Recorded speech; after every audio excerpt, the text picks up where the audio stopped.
CUT physics 15 मई shift 1 2026 का जो analysis है वो किस तरीके से रहा है, किस टाइप के सवाल पूछे गए, सारी चीजें हम लोग इस वीडियो के अंदर जानने वाले हैं फटाफट से। साथ ही साथ अगर आप लोग ये चाहते हो जिनका पेपर बाद में कि सर जो 11 से लेकर अभी तक की जितनी भी शिफ्ट्स हुई हैं उन सभी में जितने भी टाइप के सवाल पूछे गए हैं तो उससे रिलेटेड एक सेशन लेके आए तो कमेंट सेक्शन के अंदर जरूर लिख दीजिएगा। तो सबसे बड़ी बात है कि सर यहां पे किस तरीके से सारी चीजें हैं। तो सबसे पहले अगर मैं पेपर के लेवल की बात करता हूं तो देखो अभी तक भी कोई ड्रास्टिक चेंज नहीं देखने को मिला है। लगभग 3 से 4 शिफ्ट ऑलरेडी हो चुकी हैं और लगभग इसके अंदर मैं अगर बात करूं तो मोटा मोटा कैलकुलेट करोगे तो लगभग 1 से 1.5 लाख बच्चा ऑलरेडी एग्जाम दे चुका है। यानी कि सर यहां पे बहुत ज्यादा टफ की तरफ अभी तक नहीं गए, इजी टू मॉडरेट है। और मॉडरेट का मतलब क्या हुआ कि सर 1-2 क्वेश्चंस हो सकते हैं जो वहां पे कैलकुलेटिव हो सकते हैं। जैसे यहां पे जो बच्ची ने यहां पे लिखा था कि 3 से 4 क्वेश्चंस जो कैलकुलेशन थी ना सर उनकी लेंथी थी, थोड़ा सा टाइम लगा था। अदरवाइज 60 मिनट में पूरा पेपर करना पॉसिबल है। ये वो कह रहे हैं कि सर ऑलरेडी हम लोग 55 मिनट के आसपास करके बैठ रहे हैं, तो मतलब आप लोगों को कोई दिक्कत नहीं हो रही है। अगर हाई वेटेज टॉपिक्स की बात करूं जो आज की शिफ्ट में पूछे गए तो देखो यार करंट इलेक्ट्रिसिटी से जो आपके लॉ हैं उनसे बेस्ड न्यूमेरिकल आप सभी के आ रहे हैं, लेकिन इजीली न्यूमेरिकल से बहुत ज्यादा उसमें चीजें नहीं आ रही है। चैप्टर नंबर 1 और चैप्टर नंबर 2 से अगर मैं चैप्टर नंबर 2 की बात करता हूं तो वहां पे कैपेसिटेंस जो है उसके आप लोगों को कॉम्बिनेशंस दे रखे हैं। जैसे आपको याद होगा कल मैंने सवाल भी कराया था जिसके अंदर 3 आपके सीरीज में लगा हुआ था, चौथा उनके पैरेलल लगा हुआ था। तो इसी तरीके से वो आपसे सी इक्विवेलेंट पूछ रहे हैं, हो सकता है आप सभी से वहां पे चार्ज पूछ ले और टाइम देके हो सकता है कि आपसे करंट भी पूछ ले। तो यार मल्टीपल थिंग्स आप लोगों की वहां पे चल रही हैं। इसके अलावा अगर मैं मॉडर्न फिजिक्स की बात करता हूं तो कॉन्सेप्चुअल क्वेश्चंस है, मतलब जो आपका कॉन्सेप्ट है अगर आपके अच्छे हैं तो आप लोग उनको इजीली कर जाओगे, कोई प्रॉब्लम नहीं आने वाली है। ऐसा नहीं कि सर बहुत ज्यादा ड्रास्टिक आ रही है। रे ऑप्टिक्स डायरेक्ट क्वेश्चंस आ रहे हैं, डायरेक्ट फॉर्मूला बेस्ड है, तो इसका मतलब ये नहीं है कि सर हम लोग डर रहे हैं कि सर क्या होगा क्या नहीं होगा। तो भाई एक जो मैं एडवाइस दूंगा, जितने भी चैप्टर्स हैं उनका एटलीस्ट फॉर्मूले तो आप सभी को पता होने चाहिए, लर्न होने चाहिए। थ्योरी में हो सकता है थोड़ा टाइम आपको सोचने में लग जाए, बट न्यूमेरिकल तो फटाक फटाक होने चाहिए क्योंकि वहां पे टाइम कंज्यूम ना हो। इसके अलावा अगर मैं मूविंग चार्ज एंड मैग्नेटिज्म की बात करता हूं तो 3 से 4 सवाल पूछे गए, लेकिन वो भी इजी सवाल ही पूछे गए, बच्चे ने यही बताया।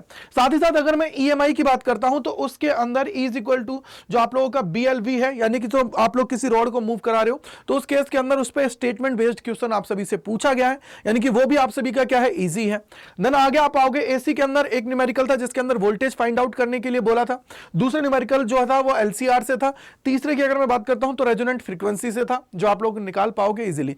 लेकिन अगर मैं आगे जाता हूं इलेक्ट्रोमैग्नेटिक वेव के अंदर तो उसके अंदर थ्योरी पे बेस्ड क्वेश्चन है 4 से 5, यानी कि हो सकता है कि आप लोगों से वो प्रोडक्शन के मेथड्स पे पूछ ले कि बताइए ये तुम्हारे क्या है, रे है, इनके प्रोडक्शन के मेथड्स इनको मैच करिए। दूसरी चीज हो सकता है increasing decreasing order of wavelength पूछ ले, एनर्जी पूछ ले, तो आपसे वो कुछ भी पूछ सकता है क्योंकि एग्जामिनर है, वहां पे वो चीजें चेंज कर सकता है, ट्विस्ट कर सकता है। तो ऑलरेडी जितने भी सवाल आपको कराए गए हैं आप लोगों के लिए, जो लास्ट 1 महीने में सीरीज मैंने आपको कराई है उन सभी को देख के जाना, चाहे निचोड़ के प्रैक्टिस सेशन की मैं बात करूं, निचोड़ के थ्योरी की बात करूं, टॉप 50 जो मैंने आपके कॉन्सेप्ट कराए थे रैपिड रिवीजन में उसको कर लेना। इसके बाद में मैंने ट्रेंडिंग क्वेश्चंस भी कराए हैं, मतलब लास्ट महीने में मैंने कम से कम 6 से 7 सेशंस लिए हैं, उन सभी को आप लोगों को करके जाना जिससे आप लोग कॉन्फिडेंस के साथ चीजें कर पाए।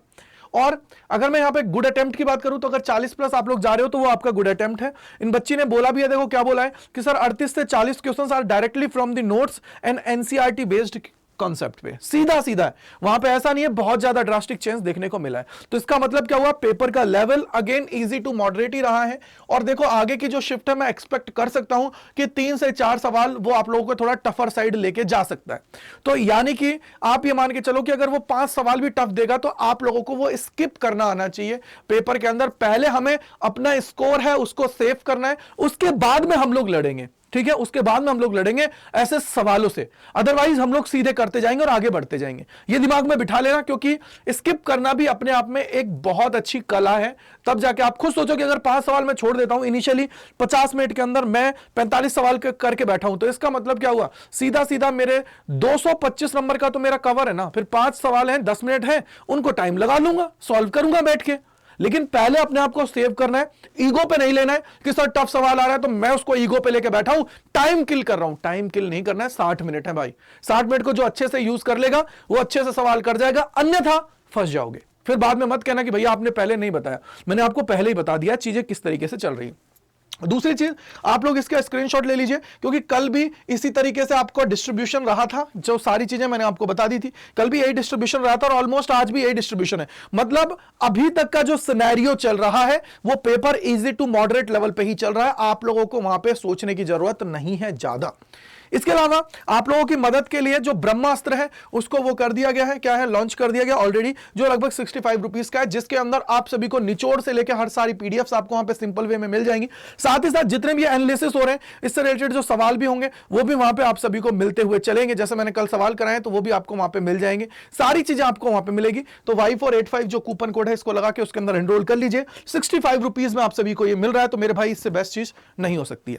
अब कैसे एनरोल करना है वो मैं आपको बता देता हूं। तो सबसे पहले आप लोग आएंगे, आने के बाद में सबसे पहले आप लोग यहां पे आएंगे और पहले यहां पे जाओगे गूगल के ऊपर, यहां पे आपको टाइप करना है अड्डा 24/7। अड्डा 24/7 पे गए, देन पहले लिंक पे क्लिक करना है, ऑल कोर्सेज पे गए, इसके बाद में आप लोगों को इसको स्क्रॉल डाउन करना है यूजी एंड पीजी के ऊपर, ठीक है। और देन आप लोग यहां पे आओगे साइंस के अंदर, साइंस में आते हैं इसको स्क्रॉल कर लेना, ऊपर करोगे तो यहां पे ई बुक सेक्शन है, क्या है बेटा, ई बुक सेक्शन की बात करूंगा तो देखो ये रही फिजिक्स बाय गजेंद्र सर, इस पे आप लोग आओगे, यहां पे बाय नाउ पे जाना है, कूपन कोड एंटर करना है जो आप सभी का क्या है वो है आपका Y485, ठीक है। तो Y485 है, तो कम इसको आप लोग अप्लाई करोगे तो ये 65 रुपीज में आपको मिल जाएगा Y485। और कोई डाउट कोई परेशानी है तो आप लोग मुझे मेल कर दीजिएगा, जिससे मैं आपके सारे डाउट्स को दूर कर पाऊं। और सबसे बड़ी बात बेटा जी, अगर आप चाहते हो कि भैया एक सेशन और ला लीजिए, जैसे कल आपने कराया था 30-40 सवाल जो भी ट्रेंडिंग के अभी चल रहे हैं उन पे बेस्ड, तो भाई अगर चाहते हो तो कमेंट सेक्शन में लिख देना, जिससे मैं वो आपके लिए लेके आ पाऊं। So thank you, bye bye to all, God bless you, जय हिंद, जय भारत सभी को, बाय बाय टू ऑल यार।